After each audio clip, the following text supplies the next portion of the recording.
الحمد لله رب العالمين والصلاة والسلام على أشرف الأنبياء والمرسلين وعلى آله وصحبه ومن تبعهم بإحسان إلى يوم عظيم.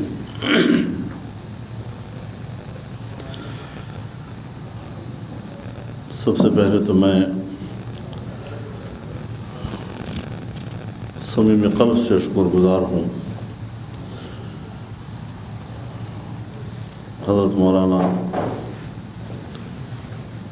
مفتی محمد تقی عثمانی صاحب دامت برکاتہم العالیہ کا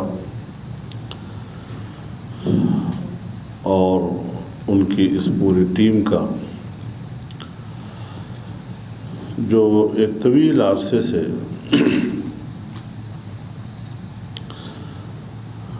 معیشت کو اسلامی اصولوں، قواعد اور ضوابط کے تابع کرنے کے لیے جو کوششیں کر رہے ہیں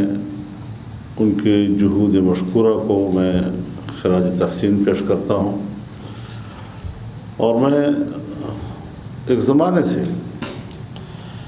اس کا معترف بھی ہوں کہ اس محاذ پر آپ جو کام کر رہے ہیں میں سمجھتا ہوں کہ ایک فرض کفایہ ہماری طرف سے بھی آپ ادا کر رہے ہیں اور ہم آپ کے ان جہود میں، کوششوں میں تمنا رکھتے ہیں کہ اللہ تعالی ہمیں اس میں شامل رکھے.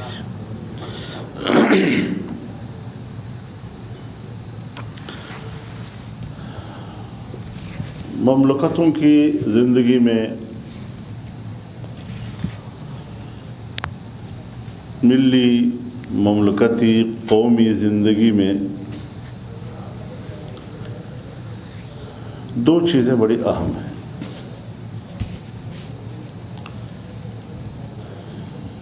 ایک امن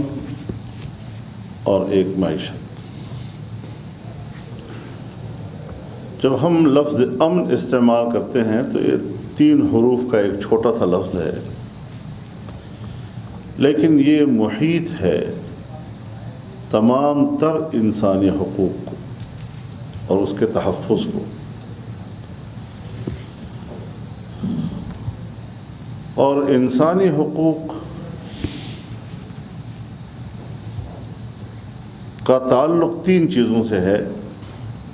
جان، مال اور عزت و آبرو. رب العزت نے جو نظام زندگی ہمیں عطا کیا ہے،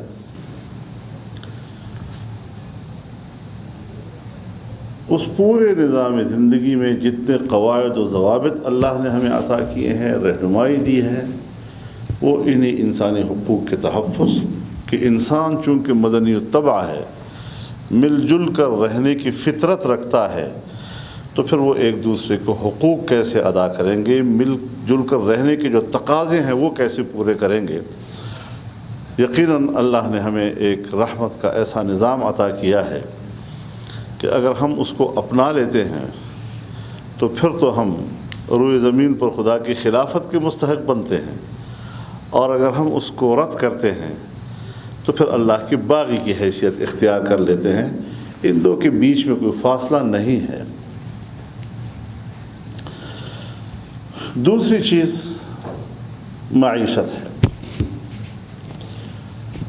اب یہ ہماری ترجیحات ہونی چاہیے کہ ہم ملی اور مملکتی زندگی کی ترجیحات کا تعین کریں. ہماری حالت تو حضرت یہ ہو گئی ہے کہ ہم مملکتی معاملات میں بھی فضائل کو زیر بحث لاتے ہیں، عبادات کو زیر بحث لاتے ہیں، اور اس کو اولین ترجیح قرار دے کر جو مملکت کے تقاضے ہوتے ہیں اس کو ہم پیچھے ڈال دیتے ہیں. اس اعتبار سے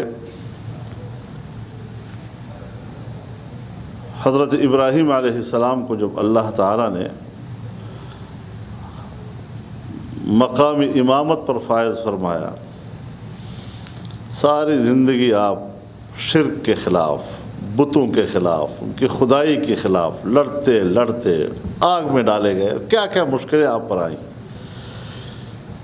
اور وَإِذِ ابْتَلَىٰ إِبْرَاهِيمَ رَبُّهُ بِكَلِمَاتٍ فَأَتَمَّهُنَّ، ہر امتحان سے آپ گزرے اور کامیابی کے ساتھ،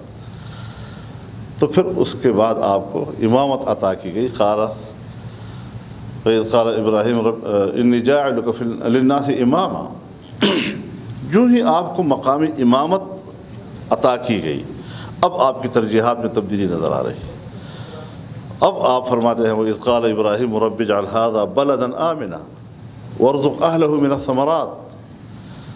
اور آپ مؤمنین کے لیے مانگ رہے ہیں، اور اللہ فرماتے ہیں لئی قَالَ وَمَنْ كَفَرَ فَأُمَتِّعُهُ قَلِيلًا۔ تو یہ جو ایک ملی زندگی میں مسلمان اکثریت اور اقلیت کے برابر کے حقوق کا تصور قرآن کریم نے دیا ہے معیشت کے حوالے سے، اور پھر جب اللہ تعالیٰ کبھی آزمائشوں میں مبتلا کرتا ہے، ضرب اللہ مثلا قریۃ کانت آمنۃ مطمئنۃ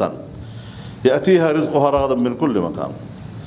فکفرت بانعم اللہ فاذاقها اللہ لباس الجوع والخوف۔ اب آبادی کی بات کی اللہ نے، اجتماعی زندگی کی بات کی، اور اس ماحول میں امن و اطمینان کی بات کی، اور اس امن و اطمینان کی جو علت بیان کی ہے اتیہا رزقها رغدا من کل مکان، لیکن جب ہم اس کی ناشکری کرتے ہیں، اللہ کے احکامات کی خلاف ورزی کرتے ہیں، اس کی وحدانیت اور اس کے نظام میں ہم کسی کو شریک بنا دیتے ہیں، تو پھر فکفرت بانعم اللہ، جب کفران نعمت کیا تو پھر دو مزے چکھائے اللہ نے، دو مزے، ایک بھوک اور ایک بدامنی، خوف۔ یہ دو چیزوں کا ایک بنیادی کردار ہے مملکتی اور قومی زندگی میں۔ قوموں کا جب آپ امتحان لیتا ہے اللہ وَلَنَبْلُوَنَّكُمْ بِشَيْءٍ مِّنَ الْخَوْفِ وَالْجُوعِ، یا خوف کا ذکر کرتا ہے، بھوک کا ذکر کرتا ہے۔ اللہ تعالیٰ جب پوری انسانیت کے ساتھ عمرانی معاہدہ کرتا ہے تو فَلْيَعْبُدُوا رَبَّ هَٰذَا الْبَيْتِ الَّذِي أَطْعَمَهُم مِّن جُوعٍ وَآمَنَهُم مِّن خَوْفٍ۔ آپ میری الوہیت کو مانیں، خود کو میرا بندہ مانیں، اور میں آپ کو اس کے مقابلے میں امن بھی عطا کروں گا اور آپ کو روزی بھی دوں گا تاکہ آپ کو بھوک نہ رہے۔ یہ جو بنیادی اصول رب العزت نے ہمیں عطا کیے ہیں، ہم نے اللہ سے کتنے وعدے کیے، اور اس کے باوجود ہم ان وعدوں کی خلاف ورزی کر رہے ہیں۔ معیشت کی تقسیم تو اللہ کی ذمہ داری ہے۔ جب ہمیں پیدا کیا، مل جل کر رہنے کی فطرت عطا کی، اور تمام نعمتیں ہمارے لیے پیدا کی، اس کو تقسیم کیسے کریں؟ اَهُمْ يَقْسِمُونَ رَحْمَتَ رَبِّكَ نَحْنُ قَسَمْنَا بَيْنَهُمْ مَعِيشَتَهُمْ فِي الْحَيَاةِ الدُّنْيَا۔ یہ لوگ ہیں جو اللہ کی رحمت کو تقسیم کریں گے؟ ہم نے تو دنیا کی معیشت کو ہم نے تقسیم کیا ہے لوگوں میں۔ وَرَفَعْنَا بَعْضَهُمْ فَوْقَ بَعْضٍ دَرَجَاتٍ، اور جو انسانی معاشرے کے اندر ایک فطری اونچ نیچ ہے کہ کوئی غریب ہے کوئی امیر ہے، ایک کے اندر محنت کی صلاحیت پیدا کر دی، بھلا غریب ہے لیکن اس کی قوا مضبوط ہے، ایک کے اندر دولت کی صلاحیت پیدا کر دی، لِيَتَّخِذَ بَعْضُهُمْ بَعْضًا سُخْرِيًّا، تاکہ یہ طبقات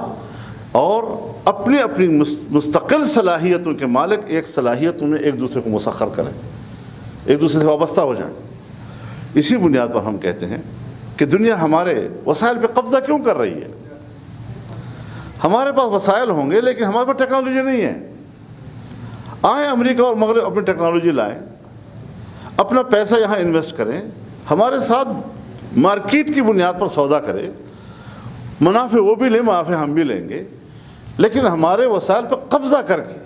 ہمیں غلام بنانا اور پھر ہم اپنی ہی وسائل میں ان سے بھیک مانگیں، یہ ہے ظالمانہ نظام اور طبقاتی نظام جو اس وقت دنیا میں رائج ہے اور ہمیں حق نہیں دے رہا ہے۔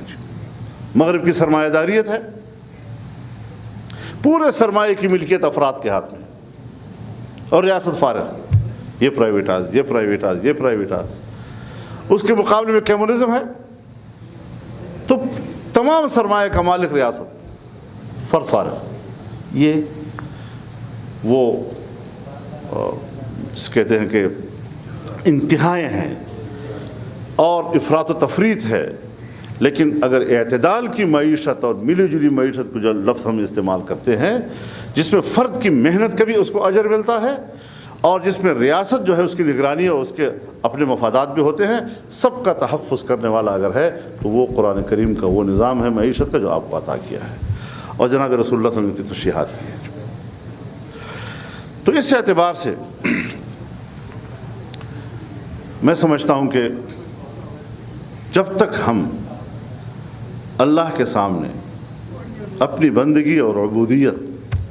کہ آپ کا نظام سلام کے پیچھے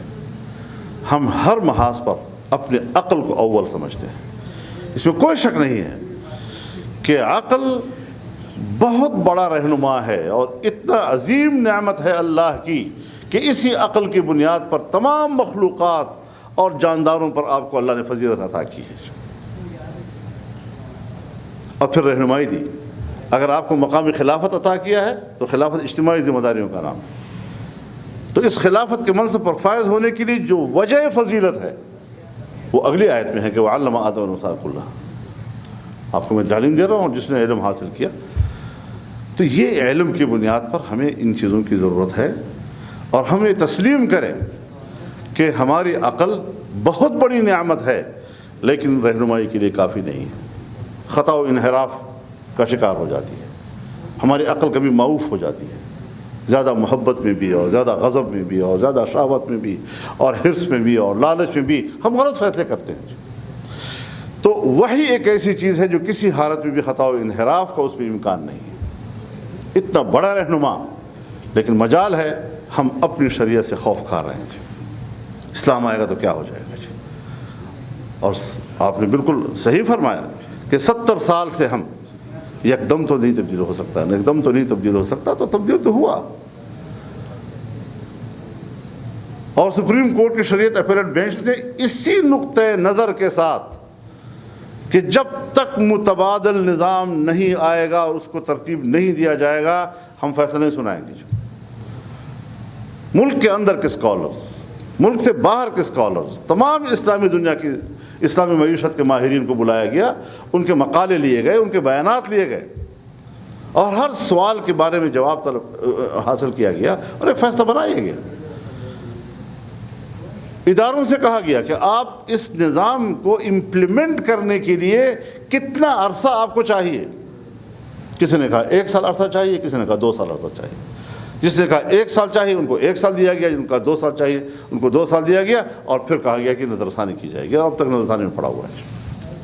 مذاق ہے اس ملک میں شریعت کے ساتھ جو ہم کر رہے ہیں اور ہمارے ہی ہاتھوں پھر ہم کہتے ہیں جی اللہ تعالیٰ ہماری خوشی بھی ہمارے اوپر لائے جی،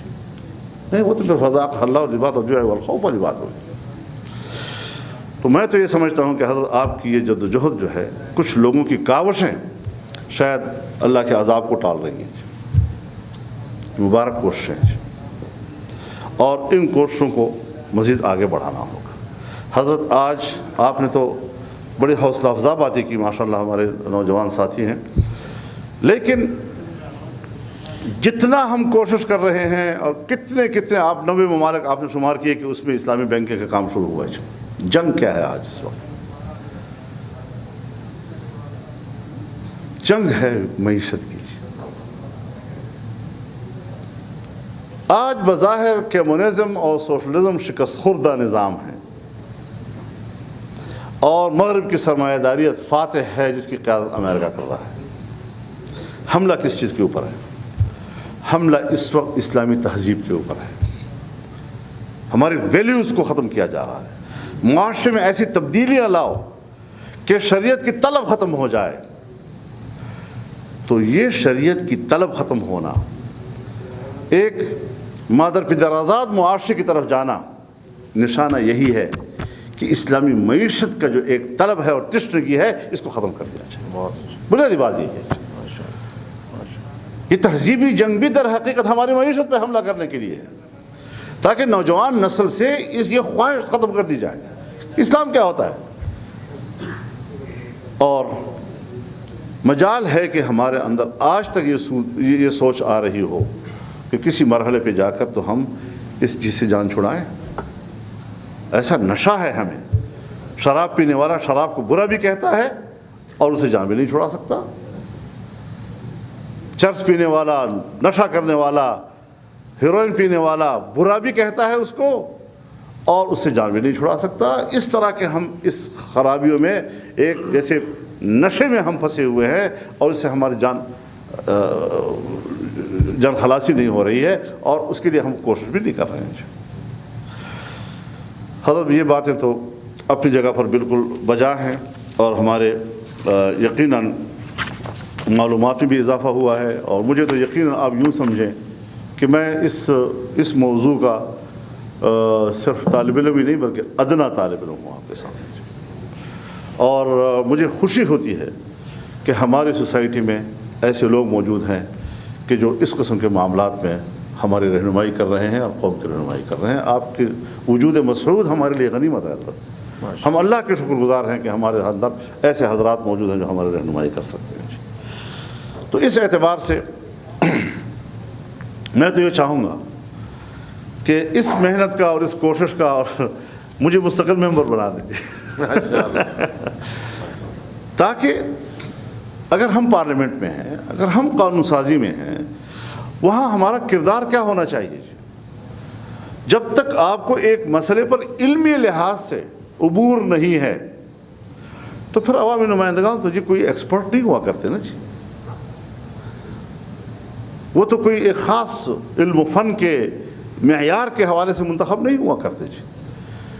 لیکن اگر کچھ لوگ ہیں اس ایوان میں، کچھ لوگ، اور ان میں اتنی استعداد ہے کہ اگر آپ پڑھائیں تو سمجھ سکتے ہیں، تو پھر یہ محنت اس میں کو شامل کیا جائے اس محنت میں۔ اگر میرا آئین کہتا ہے کہ اسلام پاکستان کا مملکتی مذہب ہوگا، اگر میرا آئین کہتا ہے کہ قانون سازی قرآن و سنت کے تابع ہوگی، اگر میرا آئین کہتا ہے کہ قرآن و سنت کے منافی کوئی قانون سازی نہیں ہوگی، تو پھر آپ مجھے بتائیں کہ جب ایوان اور قانون سازی کرنے والے لوگ اور اتھارٹی وہاں قرآن و سنت کے علوم والا ہی نہیں ہوگا، تو پھر یہی ہوگا کہ سن 73 سے آپ اسلامی نظریاتی کونسل کے سفارشات بنا رہے ہیں اور آج تک ایک قانون سازی نہیں ہوئی اس حوالے سے، ایک قانون سازی آج تک مثال نہیں پیش کر سکتے کہ فلاں نے سفارش پر، ہاں رپورٹس آتی ہیں، پیش ہو جاتی ہیں، کمیٹی میں چلی جاتی ہیں۔ تو اس اعتبار سے حضرت ہمیں علمی لحاظ سے بھی آپ لیس کریں، ہمارے علماء کو آپ اس کورس پہ بٹھائیں، ان کو بلائیں تاکہ ہم اس چیز کو جانیں، اور جو کچھ ہمارے اندر صلاحیت ہو سکتی ہے ہم تو دعوت دیتے ہیں پورے پارلیمنٹ کے اراکین کو کہ آپ جو بھی رائے پیش کریں اس کے پیچھے مناسبت بنتی ہو یا نہیں بنتی، کوئی آیت تو پیش کر لو یار، ٹوٹی پھوٹی آیت پیش کر لو،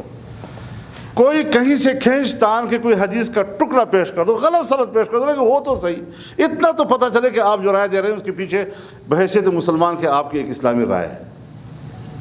ہم اس صلاحیت سے بھی آ رہی ہیں، اور اس وقت پاکستان کے اندر یقیناً ایک ربط ہونا چاہیے جس کو ہم لبرلز کہتے ہیں، جس کو ہم سیکولر کہتے ہیں، وہ بھی علمی لوگ ہوتے ہیں، ان کے ساتھ ایک رابطے کا نظام ہمارا ہونا چاہیے تاکہ مذاکرے کا عمل جاری رہے اور ہماری بات ان تک پہنچتی رہے۔ تو پھر دلوں میں ڈالنے والا اللہ ہے،